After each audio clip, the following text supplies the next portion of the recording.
ओम शांति। साकार मुरली 2 जनवरी 2025। सुनेंगे ईश्वरीय महावाक्यों को विस्तार से। मीठे बच्चे, बाप का पाठ एक्यूरेट है। वहाँ अपने समय पर आते हैं, ज़रा भी फर्क नहीं पड़ सकता। उनके आने का यादगार शिवरात्रि खूब धूमधाम से मनाओ। प्रश्न: किन बच्चों के विकर्म पूरे पूरे विनाश नहीं हो पाते? उत्तर: जिनका योग ठीक नहीं है, बाप की याद नहीं रहती, तो विकर्म विनाश नहीं हो पाते।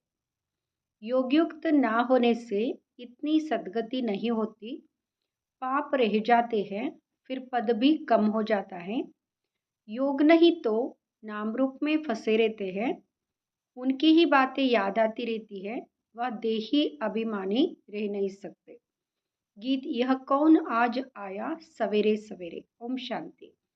सवेरे कितना बजे होता है? बाबा सवेरे कितने बजे आते हैं? कोई ने कहा 3 बजे, कोई ने कहा 4, कोई ने कहा संगम पर, कोई ने कहा 12 बजे। बाबा एक्यूरेट पूछते हैं, 12 को तो तुम सवेरा नहीं कह सकते हो। 12 बजकर 1 सेकंड हुआ, 1 मिनट हुआ, तो ये यम अर्थात सवेरा शुरू हुआ। यह बिल्कुल सवेरा है। ड्रामा में इनका पार्ट बिल्कुल एक्यूरेट है। सेकंड की भी देरी नहीं हो सकती। यह ड्रामा अनादि बना हुआ है। 12 बजकर 1 सेकंड जब तक नहीं हुआ है, तो ये यम नहीं कहेंगे। यह बेहद की बात है। बाप कहते, मैं आता हूँ सवेरे सवेरे। विलायत वालों का एएम पीएम एक्यूरेट चलता है। उन्हों का बुद्धि फिर भी अच्छी है। वो इतना सतोप्रधान भी नहीं बनते हैं, तो तमोप्रधान भी नहीं बनते। भारतवासी ही 100% सतोप्रधान, फिर 100% तमोप्रधान बनते हैं। तो बाप बड़ा एक्यूरेट है। सवेरे अर्थात 12 बजकर 1 मिनट सेकंड का हिसाब नहीं रखते। सेकंड पास होने में मालूम भी नहीं पड़ता। अब यहाँ बातें तुम बच्चे ही समझते हो। दुनिया तो बिल्कुल घोर अंधेरे में है। बाप को सभी भक्त दुख में याद करते, पतित पावन आओ, परंतु वह कौन है, कब आते हैं, यह कुछ भी नहीं जानते। मनुष्य होते हुए एक्यूरेट कुछ नहीं जानते, क्योंकि पतित तमोप्रधान है। काम भी कितना तमोप्रधान है। अभी बेहद का बाप ऑर्डिनेंस निकालते हैं, बच्चे काम जीत जगत जीत बनो। अगर अभी पवित्र नहीं बनेंगे तो विनाश को पाएंगे। तुम पवित्र बनने से अविनाशी पद को पाएंगे। तुम राजयोग सीख रहे हो ना? स्लोगन में भी लिखते हैं, बी होली बी योगी। वास्तव में लिखना चाहिए, बी राजयोगी। योगी तो कॉमन अक्षर है। ब्रह्म से योग लगाते हैं, वह भी योगी ठहरे। बच्चा बाप से, स्त्री पुरुष से योग लगाती है, परंतु यहाँ तुम्हारा है राजयोग। बाप राजयोग सिखलाते हैं, इसलिए राजयोग लिखना ठीक है। Be holy and Rajyogi. दिन प्रतिदिन करेक्शन तो होती रहती है। बाप भी कहते हैं, आज तुमको गुह्य से गुह्य बातें सुनाता हूँ। अब शिव जयंती भी आने वाली है। शिव जयंती तो तुमको अच्छी रीति मनानी है। शिव जयंती पर तो बहुत अच्छी रीति सर्विस करने हैं। जिनके पास प्रदर्शनी है, सभी अपने अपने सेंटर पर अथवा घर में शिव जयंती अच्छी रीति मनाओ और लिख दो, शिव बाबा गीता ज्ञानदाता, बाप से बेहद का वर्षा लेने का रास्ता आकर सीखो। भल बत्तियां आदि भी जला दो। घर घर में शिव जयंती मनानी चाहिए। तुम ज्ञान गंगाएं हो ना, तो हर एक के पास गीता पाठशाला होनी चाहिए। घर घर में गीता तो पढ़ते हैं ना। पुरुषों से भी माताएं भक्ति में तीखी होती है। ऐसे कुटुंब भी होते हैं जहाँ गीता पढ़ते हैं। तो घर में भी चित्र रख देने चाहिए, लिख दे कि बेहद के बाप से आकर फिर से वर्षा लो। ये शिव जयंती का त्योहार वास्तव में तुम्हारी सच्ची दीपावली है। जब शिव बाप आते हैं तो घर घर में रोशनी हो जाती है। इस त्योहार को खूब बत्तियां आदि जलाकर रोशनी कर मनाओ। तुम सच्ची दीपावली मनाते हो। फाइनल तो होना है सतयुग में। वहाँ घर घर में रोशनी ही रोशनी होगी, अर्थात हर आत्मा की जोत जगी रहती है। यह तो अंधियारा है, आत्माएं आसुरी बुद्धि बन पड़ी है। वहाँ आत्माएं पवित्र होने से दैवी बुद्धि रहती है। आत्मा ही पतित, आत्मा ही पावन बनती है। अभी तुम वर्तनाटे पेनी से पाउंड बन रहे हो। आत्मा पवित्र होने से शरीर भी पवित्र मिलेगा। यहाँ आत्मा अपवित्र है तो शरीर और दुनिया भी इम्प्योर है। इन बातों को तुम्हारे में से कोई थोड़े हैं जो यथार्थ रीति समझते हैं और उनके अंदर खुशी होती है। नंबरवार पुरुषार्थ तो करते रहते हैं। ग्रहचारी भी होती है। कभी राहु की ग्रहचारी बैठती है तो आश्चर्यवत भागंती हो जाते हैं। बृहस्पति की दशा से बदलकर ठीक राहु की दशा बैठ जाती है। काम विकार में गया और राहु की दशा बैठी। मल्ल युद्ध होती है ना। तुम माताओं ने देखा नहीं होगा, क्योंकि माताएं होती है घर की धरित्री। अब तुमको मालूम है, भ्रमरी को धरित्री अर्थात घर बनाने वाली कहते हैं। घर बनाने का अच्छा कारीगर है, इसलिए धरित्री नाम है।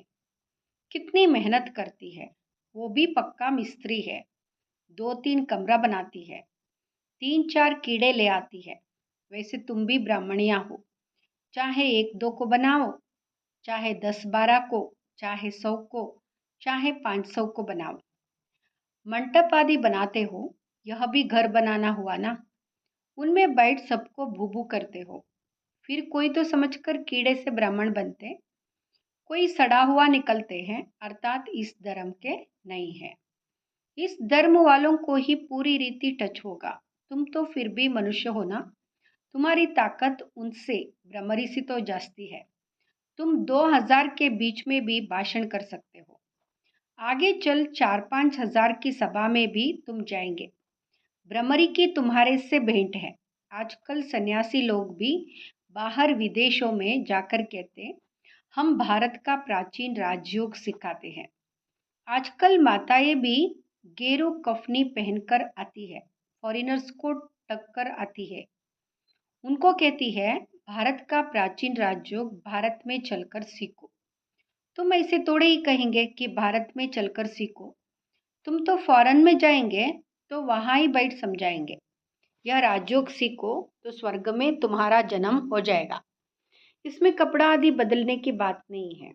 यहाँ ही देह के सब संबंध भूल अपने को आत्मा समझ बाप को याद करो। बाप ही लिबरेटर गाइड है, सबको दुख से लिबरेट करते हैं। अभी तुमको सतोप्रधान बनना है। तुम पहले गोल्डन एज में थे, अब आयरन एज में हो। सारी वर्ड सभी धर्म वाले आयरन एज में हैं। कोई भी धर्म वाला मिले, उनको कहना है, बाप कहते हैं अपने को आत्मा समझ मुझे याद करो तो तुम पावन बन जाएंगे। फिर मैं साथ ले जाऊंगा। बस इतना ही बोलो, जास्ती नहीं। यह तो बहुत सहज है। तुम्हारे शास्त्रों में भी है कि घर घर में संदेश दिया। कोई एक रह गया तो उसने उल्हना दिया, मुझे कोई ने बताया नहीं। बाप आए हैं तो पूरा डिंडोरा पीटना चाहिए। एक दिन जरूर सबको पता पड़ेगा कि बाप आए हैं, शांतिधाम सुखधाम का वर्षा देने। बरोबर जब डिटिज्म था तो और कोई धर्म नहीं था, सभी शांतिधाम में थे।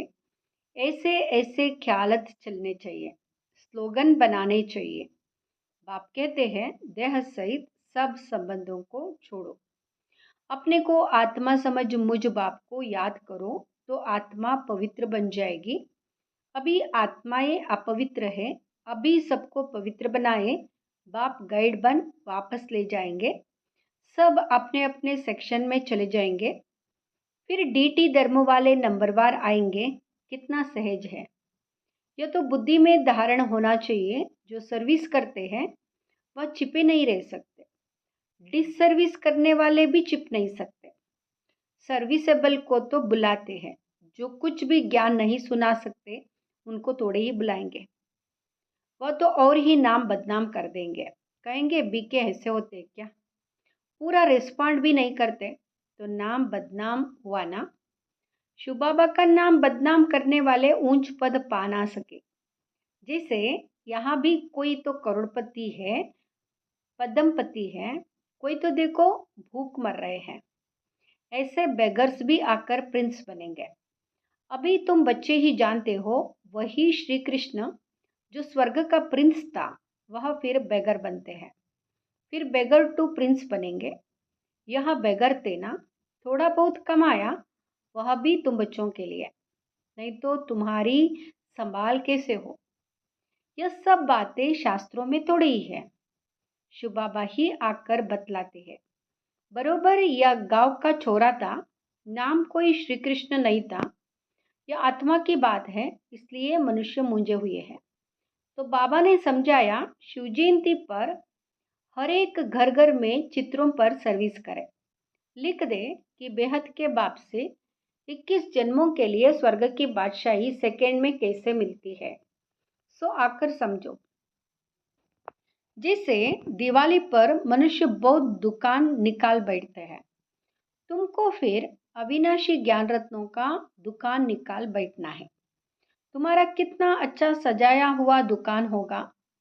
मनुष्य दिवाली पर करते हैं, तुम फिर शिव जयंती पर करो, जो शिव बाबा सबके दीप जगाते हैं। तुमको विश्व का मालिक बनाते हैं, वह तो लक्ष्मी से विनाशी धन मांगते हैं, और यहाँ जगदम्बा से तुमको विश्व की बादशाही मिलती है। यह राज बाप समझाते हैं। बाबा कोई शास्त्र थोड़े ही उठाते हैं। बाप कहते हैं मैं नॉलेजफुल हूँ ना। हाँ, यहाँ जानते हैं फलाने फलाने बच्चे सर्विस बहुत अच्छी करते हैं, इसलिए याद पड़ती है। बाकी ऐसे नहीं कि एक एक के अंदर को बैठ जानता हूँ। हाँ, कोई समय पता पड़ जाता है, या पतित है, शक पड़ता है, उनकी शक्ल ही मायूस हो जाती है, तो ऊपर से बाबा भी कहला भेजता है, इनसे पूछो।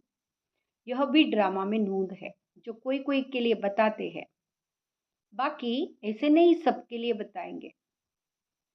ऐसे तो डेर है, काला मुंह करते हैं, जो करेंगे सो अपना ही नुकसान करेंगे। सच बतलाने से कुछ फायदा होगा, नहीं बताने से और ही नुकसान करेंगे। समझना चाहिए बाबा हमको गोरा बनाने आए हैं, और हम फिर काला मुंह कर देते हैं। यहाँ है ही कांटों की दुनिया, ह्यूमन कांटे हैं। सत्य को कहा जाता है गार्डन ऑफ अल्लाह, और यहाँ है फॉरेस्ट। इसलिए बाप कहते, जब जब धर्म की ग्लानि होती है, तब मैं आता हूँ। फर्स्ट नंबर श्री कृष्ण देखो, फिर 84 जन्मों के बाद कैसा बन जाता है। अभी सब है तमो प्रधान, आपस में लड़ते रहते हैं, यह सब ड्रामा में है। फिर स्वर्ग में यहाँ कुछ नहीं होगा। पॉइंट्स तो ढेर की ढेर है, नोट करनी चाहिए। जैसे बैरिस्टर लोग भी पॉइंट्स का बुक रखते हैं ना, डॉक्टर लोग भी किताब रखते हैं, उसमें देखकर दवाई देते हैं। तो बच्चों को कितना अच्छी रीति पढ़ना चाहिए, सर्विस करनी चाहिए। बाबा ने नंबर 1 मंत्र दिया है, मन में ना भाव। बाप और वर्षे को याद करो तो स्वर्ग के मालिक बन जाएंगे। शिव जयंती मनाते हैं, परंतु शिव बाबा ने क्या किया, जरूर स्वर्ग का वर्षा दिया होगा। उसको 5000 वर्ष हुए, स्वर्ग से नरक, नरक से स्वर्ग बनेगा, स्वर्ग से नरक, नरक से स्वर्ग बनेगा। बाप समझाते हैं, बच्चे योगयुक्त बनो तो तुम्हें हर बात अच्छी तरह समझ में आएगी। परंतु योग ठीक नहीं है, बाप की याद नहीं रहती, तो कुछ समझ नहीं सकते। विकर्म भी विनाश नहीं हो पाता है।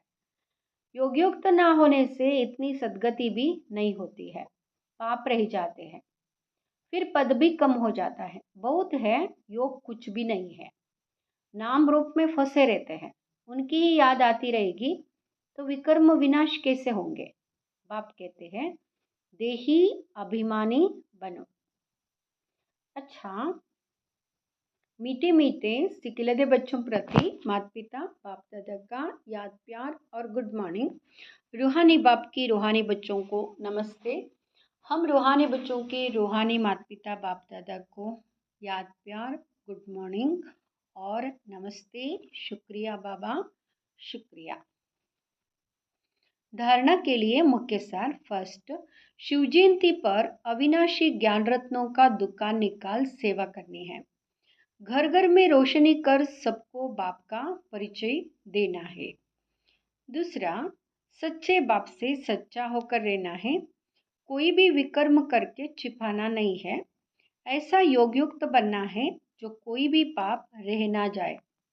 किसी के भी नाम रूप में नहीं फंसना है। वरदान, मैंपन के भान को मिटाने वाले ब्रह्मा बाप समान श्रेष्ठ त्यागी भाव। मैंपन के भान को मिटाने वाले ब्रह्मा बाप समान श्रेष्ठ त्यागी भाव। श्रेष्ठ त्यागी भाव। संबंध का त्याग, वैभवों का त्याग कोई बड़ी बात नहीं है, लेकिन हर कार्य में संकल्प में भी औरों को आगे रखने की भावना रखना, अर्थात अपनेपन को मिटा देना, पहले आप करना, यह है श्रेष्ठ त्याग। इसे ही कहा जाता है स्वयं के भान को मिटा देना। जैसे ब्रह्मा बाप ने सदा बच्चों को आगे रखा, मैं आगे रहूं, इसमें भी सदा त्यागी रहे। इसी त्याग के कारण सबसे आगे अर्थात नंबर 1 में जाने का फल मिला। तो फॉलो फादर। स्लोगन, फट से किसी का नुक्स निकाल देना, यह भी दुख देना है।